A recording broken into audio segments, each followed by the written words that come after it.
Welcome on Texas football. Time for State of the Program, brought to you by Adam Lowy. I'm Bobby Burton, joined by Gerry Hamilton and CJ Vogel. Going to talk some Texas football today, fellas.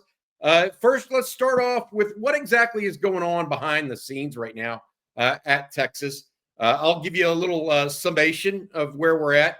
A lot of the Texas players are home right now, actually, after the spring semester. So they went home for a couple days. A lot of them will return on Friday, and then Saturday there's a big Texas One Fund event, fundraising event. So they'll be either golfing on Friday with a bunch of alumni and potential NIL sponsors, as well as going to a charity concert on the field at DKR as well. There are still tickets available for that. If you're interested, make sure you check out Texas One Fund. But then after that, guys, it's more of getting into position meetings. There's SDC media spring meetings coming up, and I guess that's May 27th through 29th. The coaches are on the road. Gerry, a little bit about those coaches on the road. You've been there to a couple different places in Florida right now and have already seen a few of those guys. Yeah, Texas is, I hate to say flooding the state of Florida. That's scary for hurricane season, but they kind of are. I mean, Kyle Flood has been at Clearwater High and IMG this week. Kenny Baker's been at Miami Northwestern and Fort Myers High yesterday where I was. Mark Orfe's been at St. Thomas Aquinas, West Boca High, a couple other stops. As well. And then Kenodo Hudson's kind of the, I think, kind of over Florida recruiting. He's been in a number of places in the last week and a half. So Texas is all over the state of Florida, more so than they've ever been. Chad Scott went to see Derek Cooper. He's also going to make a run through some Orlando area schools, I think, as well. Texas is recruiting the state of Florida harder than they ever have. And they have more offers out. They have more official visitors set. Lylan Clark, I think, is going to be at Pensacola Catholic to see Trenton Henderson, who's scheduled to visit in June officially. So this staff, they started the first week on the road in Texas. Then they trickled out into California a little bit. Now they're in the southeast region in Florida, going to be headed to Georgia later this week. Going to be in the state of North Carolina next week, Chad Scott and Jeff Banks. So this staff is they're hitting it hard right now. In this May spring evaluation period window with a real emphasis on the state of Florida like we've never seen before. CJ, I got to ask you, you've been out and about in the state of Texas. I see a high school behind you actually right now. Have you seen the Texas coaches out or other college coaches out where you've been? I've seen plenty of other coaches. I've yet to see Texas. I think I was a week late during my trip up in DFW. Of course, kind of splitting the difference as A.J. Milby and Chris Jackson are set to take a couple more stops in DFW this weekend before heading back down to Austin when things quiet back down. But I've seen plenty of coaches elsewhere on the road. When I went up to Panther Creek, it was Georgia, it was Miami. There were plenty of others at, Crowley High. I saw basically any coach in the state of Texas at North Crowley as well. Plenty of talent there. But right now, I'm excited to go down to Louisiana. I'll be at the newest Texas commit, Hayward Howard Jr. spring game, who, oddly enough, they'll be facing off against Destrehan High School, which is home to Jabari Mack, in a little spring jamboree game this evening. So Thursday is where I'll have a little bit more update from the two of them, the first word from the new Texas commit as well. And I'm hearing there's going to be plenty of college coaches down there, and we'll see if Texas makes an appearance with its newest cornerback commit there as well. Well, I've got a question for you guys that I want to bring up. That I think is important since y'all are on the road. Before I do that, I want to say thank you to our sponsor. Adam Lowy and the Lowy Law Firm have been helping injured Texans for 20 years now, 20-year anniversary plus. Adam and the group over at LowyLawFirm.com. If you've been injured in a car wreck, truck wreck, automobile accident of any kind, make sure you give Adam and his team a shout. Again, LowyLawFirm.com. They give you a free, no strings attached consultation to see whether or not they think you might be due compensation. Again, that's LowyLawFirm.com. Thank you, Adam, and your group for helping us over at On Texas Football get out in the road like these guys are. But as y'all are out on the road, this is what I want to ask, Gerry and CJ. What is the reception for Texas compared to other years? We knew the first year of getting to the playoffs would have some repercussions or an echo effect of sorts. The second year, getting to the college football playoffs. Gerry, you've used the term cool school. Are y'all sensing that now that you're out and about? Gerry, even all the way down in South Florida where you're at now? No question. I mean, it's like when I was talking to Derek Cooper, a 5-star running back, what number 1 or 2 running back or in the country, Chaminade Madonna in Hollywood, Florida. I was talking to him Monday, and he said, it's Texas, man. And that's the kind of the answer you get. Like the offensive tackle yesterday committed to Miami at Fort Myers, who's an absolute chance to be a stud player, Joel Irvin. I said, if Texas recruited you, would you have any interest? He said, it's Texas, sure. I mean, that's kind of the reception you're getting. And I think it's just kind of moving to the SEC. These kids watch the NFL draft as much as they watch college football games, by the way.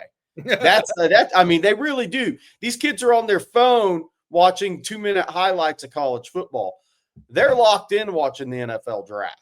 So these kids, that's the dream. They see where kids are going.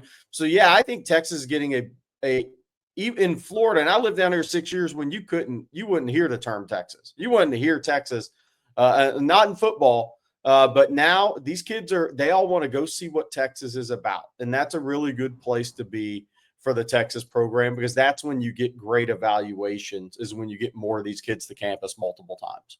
CJ, you spent more of your time up in the Metroplex this past week. What about the reception a little closer to home? Yeah, Gerry, I'm glad you mentioned the NFL draft, because that's been something that I've heard plenty. Going to see Felix Ojo, hearing about Kyle Flood and his development, getting 4 guys drafted in the last 2 years, then going up to Panther Creek, where it was Jalen Lott mentioning Jahdae Barron and Matthew Golden getting drafted on both sides of the ball in the first round. I talked to Antavius Ellis, one of the top 2027 wide receivers in the entire country as well, saying, hey, Texas is what he believes to be wide receiver U as of the last few years, getting 4 wide receivers drafted. Of course, Isaiah Bond also in that mix. So things are going very well for Texas in terms of development. And Gerry, as you mentioned, you probably weren't going to hear Texas's name in Florida. You weren't going to hear Texas's name in NFL draft conversations in development in previous years as well. That's certainly changed, and recruits are taking notice just as much as Texas fans are celebrating what's been going on with these 2 past events in April. And Bobby, I want to add this. We're about to hit the peak of this the next 2 years with Arch Manning. It's the plane's off the ground, right? But it's not really ascending like it's about to the next 2 years in terms of Arch Manning. We talked about that recruitment when he came out. I thought it was $100 million recruitment for whatever university wanted, whether that was Texas, Georgia, or Alabama. And now we're in the Arch era. And what that's going to bring is even more notoriety and more eyeballs and more TV coverage of Texas than I think ever before. And if Texas capitalizes on the field, that means you have to win a national title. But if you keep being in the hunt, it's going to be more so than even it is now. And I'm not even sure it's going to be close, guys. Well, I tell you what, if that's the case, I think that the reception is already there, to y'all's point. We've seen it. Maybe it makes it easier or easier to domino, so to speak. And instead of being one of a group, maybe now Texas is one of maybe 1 or 2 instead of one of 4 or 5. And, and Bobby, it's all sports. Look, this is why I said Arch Manning was such a big recruitment for Texas. I mean, think about how many eyeballs in other sports. That's how you gain the notoriety, right? Look at what Alabama's enrollment did when their football team was winning national championships. Look at what happened to Florida Gulf Coast enrollment years ago when they made that Sweet 16 NCAA basketball run. All it takes is one thing, and it's amazing how it kind of energizes an entire university and kind of puts more eyes on all sports within a university. Well, Arch Manning picked Texas because that story hasn't been told yet, but it's about to start being told when he's a starting quarterback at Texas. Why did he pick Texas? You know how many times you're going to see the video of him as a little kid saying, I want to go to Texas? That helps you in all sports. Well, I will just and how many times we've seen clickbait trying to say he's going to transfer from Texas. I'm tired of that, by the way, as well. All right, I mentioned the idea of what's going on around the team. They'll have some individual drills, obviously, with Torrey Beckton. They'll have some position coaches in June as well. But really, the month of June is going to be recruiting, right? And I looked at the list. I think only 33% of recruits that are going to be visiting Texas in June. The list is up on ontexasfootball.com. Gerry, you and CJ and Jeff have done a great job keeping that up. But what I was going to say is only 33% of those players are from inside the state of Texas. That gives you a sense of how much they're recruiting out of state. Has there been any blowback from that for you, CJ, as you've gone around the state of Texas of late about recruiting so many out-of-state players? It's not been something I've heard. I've wondered it. Would this be something that hurts Texas kind of not taking care of its backyard? But everywhere that I've been in DFW and around the Austin Metroplex as well has seen a Texas staffer or two come through and at least make an appearance. And I think that's something that Texas does a very good job of, is making sure that they have a presence in their home state. Of course, we're talking more and more about them recruiting nationally. They've had some big-time wins out of state. CJ Baxter, Ryan Wingo, that entire defensive line essentially last year. Go on and on and on. But right now, Texas has done a great job of making it feel like they're still recruiting the guys in-state. And that's going to make a difference one way or the other. Because, hey, if you do have a down year, you can't not have that relationship pre-existing inside the state of Texas and completely disregard it for the national guys. Texas doing what I believe to be its due diligence of stopping in, maintaining relationships, and recruiting the in-state guys before reevaluating, setting the board, and going national. Gerry, you're connected down in Houston in particular, and around the state, East Texas. You hearing any blowback about Texas recruiting so many out-of-state guys? I'm not. I just haven't been. I think the times have changed so much, right? I mean, in the Mac Brown era, the R.C. Slocum era, it was all about stay in state, represent your state. But I keep going back to how many people have moved into Texas. There's more high school coaches in Texas that aren't from Texas than ever before, right? Players are moving in, families are moving in. And when kids don't stay in state themselves, what's your argument? Like what's the argument? Like if a certain school in the Houston area said, well, man, you should offer our in-state guys. My immediate response is, then why do your top players go out of state every year? And so I think just times have really changed is what's happened. High school coaches aren't as involved in the process anymore due to NIL, summer camps, 7-on-7. They're there. The college coaches come, they meet with them. That's really where you learn about these kids, the coaches that see them every day, the trainers and whatnot, maybe the other sports they play, the counselors. That's where you really learn about these kids. But the high school coaches are not involved in the recruiting process nearly as much as they used to be. And so I think from that standpoint, it's like, look, this is a different game for these coaches now. These kids are they're making 3, 4, 5, 600, 2.5 million if you're an offensive lineman in Missouri. What's a high school coach really going to say to that? What are you going to say? You're going to look at a parent and say, no, your kid needs to stay in state. When mom says he's got a $400,000 offer to go to school X out of state. Okay, good luck to him. What are you going to say? Yeah, that part of recruiting, that provincialism, I think is waning because of not just dollars, because here's the one thing I will say. If you're grow up in Houston, Dallas, East Texas, West Texas, there might be a pull to stay in state. But when you start putting out hard dollars, I mean, those are decisions that parents and people and fans can identify with because they've had to make those same types of questions themselves. Do I stay in Austin or do I move to Dallas for another job? Or do I stay in West Texas or do I move to East Texas?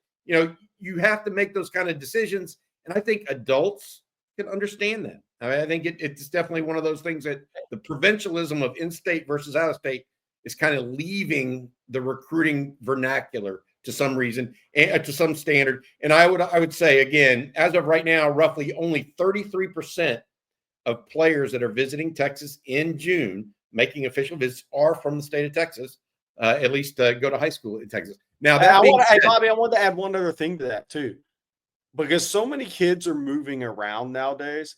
If I'm a high school coach, and I think this is kind of the stance of a lot of guys, I'm not trying to have rougher waters here. I'm just trying to keep my kids here so I can coach and win ball games. Because in this state, your butt gets fired if you don't. You don't keep jobs for 15 years if you don't win. So I think a lot of these guys are like, they put it on the peripheral. We just want to keep our kids happy, ensure they're having a good time, coach them up, and go win ball games. And you're talking about the high school coaches there. That means they will coach. High school coaches will get fired. It's not about how well they teach history. It's about how well they do on Friday night. All right, I got another question, kind of to go back around to recruiting because that's such a big piece of it.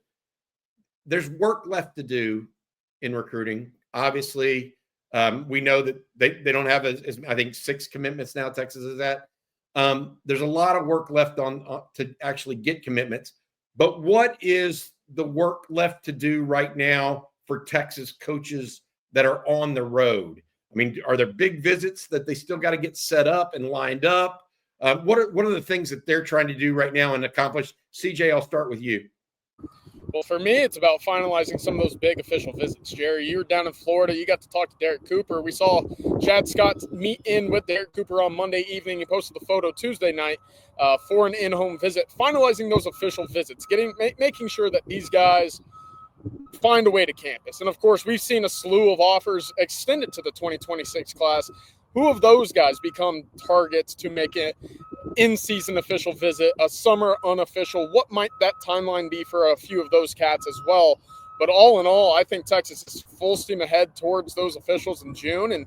And Gerry, I know it's going to be a busy month for the two of us. I think it's very exciting for Texas as we continue to see the June, July timeline for these, recruiting cycles for Texas. It continues to be kind of that spark. Once you hit June is really where you start to see the dominoes start to fall in terms of building the class and overall what it will end up looking like. Yeah, I was going to say one of the things that's been interesting this cycle for me, guys, is I think some of your power fours and really jumped in to try to get official visit dates set earlier. And so one of the things I've seen in this cycle is some of your power schools are kind of coming back, having to get kids to reshuffle OVs more than they have. And CJ mentioned Derek Cooper. I mean, look, Miami, Georgia, Ohio State, those schools have been recruiting him longer, so he may be a bad example, but they got him locked in early, right? So now he canceled Penn State midweek. Now Texas has an in-home. Are they going to get a weekend? Is it going to be a midweek visit? But I'll take you to a different one. How about James Johnson? The D lineman who was from North Fort Myers at Miami Northwestern, because I've been kind of covering this one, seeing when James will make his official visit to Texas. Syracuse got an OV locked in really early with him. So did Penn State around the Florida, Miami, Georgia. Well, he visits Texas unofficially, and now Texas is getting an official visit, and it's going to be a weekend official visit. But was he going to bump a Georgia visit, or was he going to bump a Syracuse visit? I mean, that's two totally different things there. So I think you're seeing some of these schools try to get official visits locked in earlier. So the Texas staff, who is not as Sark does he's on his own timeline in this. The assistant coaches are having to work through some of that with some kids to maybe see if a kid will shift some official visits around, see if they can bump an official visit in 2 or 3 cases and get those locked in. That's one of the things I've seen in this cycle. It seems like there's more of and I don't know if that was because of the house settlement. I don't know if it's because, if you're Syracuse and you're recruiting in Florida, you say, we got to try to get this kid locked in, even to have a shot to get him on campus. So you're seeing more of that right now. You're seeing some schools attack May in the OV process early, and I think that's due to house settlement. I think people are trying to front load some NIL stuff right now. Yeah, the other name I wanted to mention, Derek Cooper being one of them on the West Coast, Devon Benjamin. When do those officials start to get settled as well? Texas, Gerry, you and I, we both got to talk to him after his unofficial to Texas for the first time. Kind of blown away in which he talked about football, went about football. Obviously, his tape doesn't lie. But that's, for me, kind of the utmost importance moving into June is, all right, what do these officials and when do these officials really get locked in for these targets that don't have them at the moment?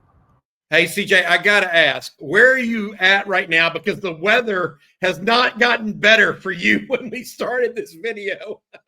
Where are you at right now, buddy? I'm out at Houston. I'm going to go check in on C.E. King High School, home to the 2028 freshman Dylan Mitchell, who ran 10-1 in the state 100-meter final. They have a 27 athlete, Braylon Lane, that just got picked up at Texas A&M, LSU, Texas Tech offer in the last week. Texas stopped by recently as well. So going to go check in on the way to New Orleans as well. So that straight shot gets to stop in, and the wind certainly hasn't stopped.